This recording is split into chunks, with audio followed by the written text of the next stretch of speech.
SoFi's second quarter earnings results came out and they crushed expectations, both for the company and Wall Street. What was expected was about $560 million in revenue. What actually happened was a nearly $600 million, about a 7% increase from expectations. On top of that, adjusted EBITDA was expected to come in at about $120 million. What actually happened was nearly $138 million, once again a 15% beat from expectations. And net income was the most surprising, at expected to come in at $7.5 million. What we really saw, $17.4 million, an increase of 132% from expectations. In fact, SoFi has beaten their expectations for all 13 quarters of them being a public company for all revenue, adjusted EBITDA, and net income. Now, as we go on, I want to individually break down each one of the segments of this business so then you guys can see individually what is actually working and what isn't. That's lending, financial services, and the technology platform. Let's start with lending. So whether people like it or not, SoFi is a lending company. Now, this year is very much a transitional year as they do not want to be so heavily reliant on something that can have so much risk if, for example, the economy turns to more of a recession. But like Anthony Noto has pointed out, lending stood at about 57% of all adjusted net revenue this quarter versus the 99% that he saw whenever he joined the company just 7 years ago. And you can even see this level of diversification even since they've been a public company. It's not that the lending division isn't growing, it's just everything else is growing even faster. Now, the expectation was that this year lending was not actually going to grow, but we're not even seeing that yet. We've already seen $5.3 billion of originations just in this quarter, which was a record high for them. And this is not some, going down the credit boxes to give risky loans to other individuals. No, these are to people with $130,000 plus in average income or 750 FICO scores on average. Now, SoFi does not have an endless cash pile to continuously give out these very high quality loans. I mean, they would love to, but there's only so much money that SoFi can get their hands on. So what do? Well,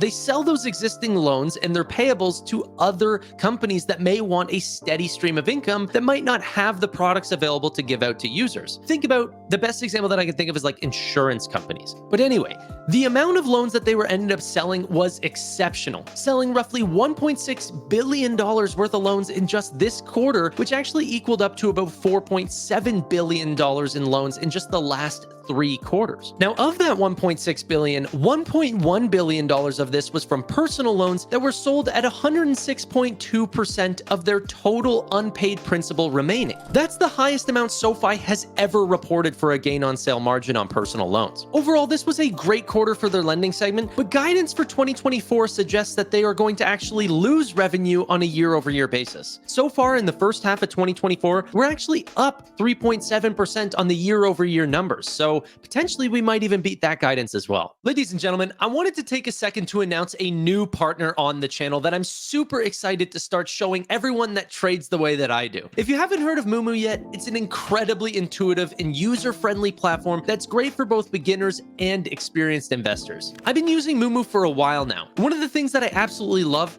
is the combination of the seamless mobile app and desktop dashboard, which allows me to trade wherever I am with ease. Plus, they offer commission-free trades on stocks, ETFs, and options with an insane amount of data and news to help you along the way to becoming a better investor. For those that are new to investing, learning with hands-on experience is absolutely crucial, but can be costly if you don't quite know what you're doing. So, reduce those learning risks with Moomoo's paper trading platform, giving you all the experience of real market data, but without risking your hard-earned dollars. They also have an extensive library of educational resources and tutorials that can help you make smarter investing decisions. So join the 22 million users already on Moomoo and click the link in the description down below to jumpstart your investing journey with up to 20 free stocks whenever you make a qualified deposit. Moomoo is also giving new users 8.1% APY on your uninvested cash while you plan your first trade. Plus, if you're already a trader and want to graduate to a more sophisticated platform, transfer your portfolio to Moomoo and earn up to $300 in cash rewards. Go to futureinvesting.pro/Moomoo or click the link in the description down below to take advantage of these awesome promos and experience the power of Moomoo. Thanks again to Moomoo for sponsoring this video, but now let's get back to the content. Now, financial services is the cross-selling hub of all of SoFi, okay? This is what gets people onto the platform for very cheap, but then they can cross-sell them new products and services based on what their personal financial financial needs are. If you have money and need to save it, have a SoFi checking account. If you want to spend it, have a credit card. If you want to invest it, have a SoFi Invest account. If you want to protect it, here's a life insurance policy. You want to buy a house? Here's a loan. You want to track all your finances? Well, you can do that all in one place with SoFi Relay. This is what allowed 40% of all new products in Q2 to be opened up by existing SoFi members. And in fact, nearly 30% of all new members open up a second product within just 30 days of starting the relationship with SoFi. And the best part is, financial services is a very profitable segment for SoFi thanks to their SoFi checking accounts. Now, their credit cards and invest products lose them about $100 million a year. Still, the SoFi checking account is so profitable, it's actually holding up for the losses of the other segments of the business. This is what people do not give SoFi any credit for. I mean, this was a very risky business model to go after, the financial services segment, whenever just before they were really just a lending company. Like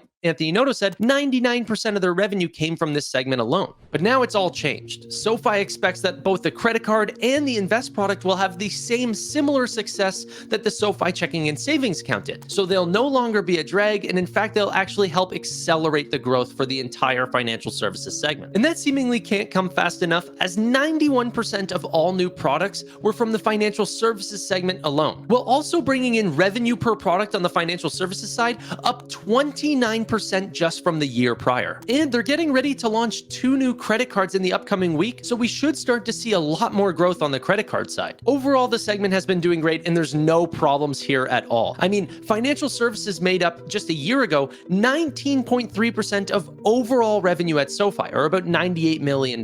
Today, financial services makes up for 28.8% of total revenue, or about $176 million, up 80% year over year. SoFi even accelerated their guidance up to 80%, where before it was only 75% for the financial services segment. Now, the tech platform has been nothing but a disappointment this quarter, and where bears are really going to be pointing the finger. Now, although adding nearly 7.5 million new users onto the Galileo platform, up to nearly 159 million total accounts, which actually made them report the lowest revenue per account that they've had in multiple years, dropping down to only 60 cents per account versus just 68 cents just a year prior. Now, whether this has something to do with contract renewal timings, or maybe the total amount of payment volume going through Galileo's platform just isn't as high, management really isn't stepping up to say anything about it right now, and so we're just sort of sitting on our hands waiting to see if the growth from this industry can actually start to pick up. Either way, the revenue brought in was just under $96 million this quarter, which, although being up 9% year over year, was only up 1% quarter over quarter. And in fact, they even lowered their guidance expectations, going from 20% year over year to only about 17 or 18% for the full year of 2024. Now, it's nothing abysmal, but we do want SoFi firing on all fronts and winning from every single one of their segments. Now,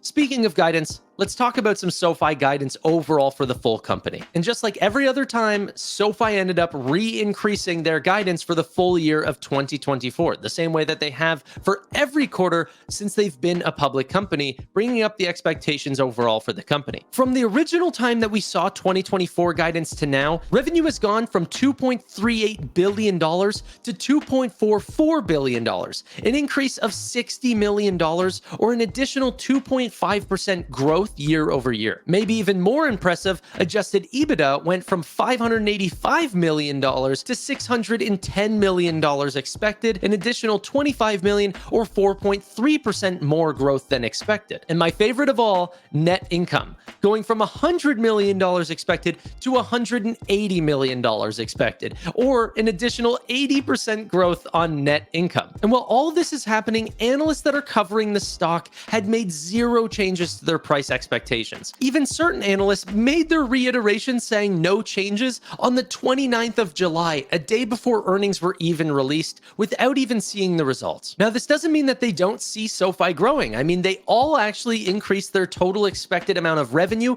and EPS for SoFi. They're just not reflecting it in the stock price. And in fact, EPS has just continuously tracked what SoFi is expecting for their weakest amount of EPS, even though they have beaten it every single quarter. In my opinion, I'm just going to have to trust SoFi's management here whenever they say they're going to bring in 68 cents of EPS in 2026. Wall Street is saying anywhere between 44 cents to 48 cents, but hey, I'll let you guys come to your own conclusions.